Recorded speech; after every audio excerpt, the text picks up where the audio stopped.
एवढंसं बी आणि त्याचं एवढं मोठं झाड झालं.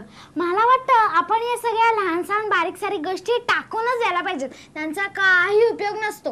असं काही नाही काही. त्यांचा कधी कधी त्रास असतो, कधी कधी उपयोग असतो. लहान गोष्टी, लहान प्राणी कधी कधी मोठी कामं करायला सुद्धा उपयोगी पडतात.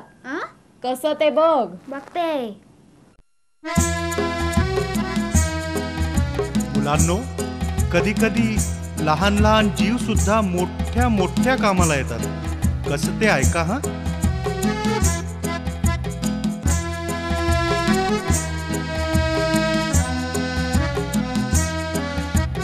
लहान सुद्धा महान असते, ठाऊक आहे तुम्हाला.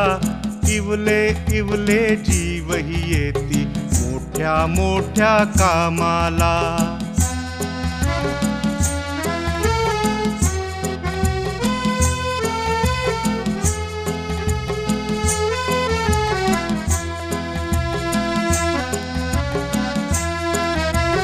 महाभयंकर सिंह एकदा वनामध्ये निजलेला.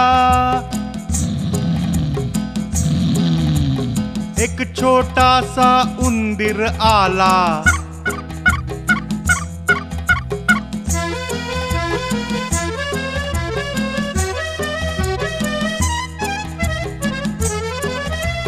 सिंहाच्या अंगावर चढुनी ओढी दाढी मिशाला.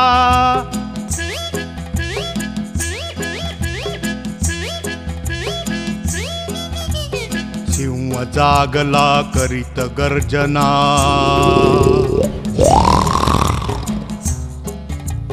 सिंह जागला करीत गर्जना. धरिला उंदीर त्याने. म्हणे चिमुरड्या तुला फाडतो माझ्या या पंजाने. थर थर कापे उंदीर सांगे येईन कधीतरी कामाला. इवले इवले जीवही येती मोठ्या मोठ्या कामाला. या थरथर कापणाऱ्या उंदराचा सिंहाने उपहास केला. तो म्हणाला, अरे मूर्खा, तू माझ्या एका घासाचाही नाहीस. चिमुरडा तू वनराजाच्या कसल्या रे कामाला येणार आहेस. चल चालता हो इथून. सुटका होताच उंदीर बिळात पळून गेला. पण पुढे काय झालं ठाऊक आहे.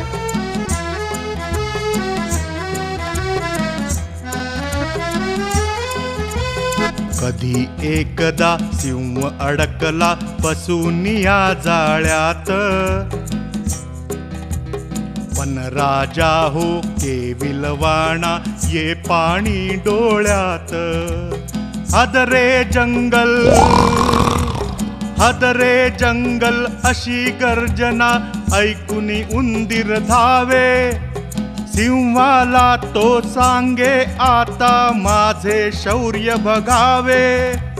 भिऊ नका हो, रडू नका हो, सोडवितो तुम्हाला. नका लोचनी आणू पाणी, पाळीन मी वचनाला.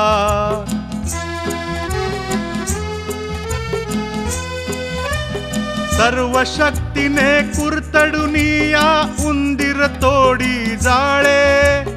पाहुनी सारे मग सिंहाचे भरुनी आले डोळे.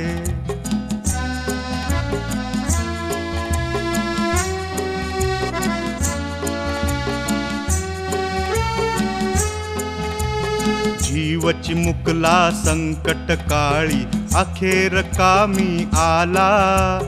इवले इवले जीव कितीदा येती मोठ्या कामाला. लहान सुद्धा महान असते ठाऊक आहे तुम्हाला. इवले इवले जीवही येती मोठ्या मोठ्या कामाला.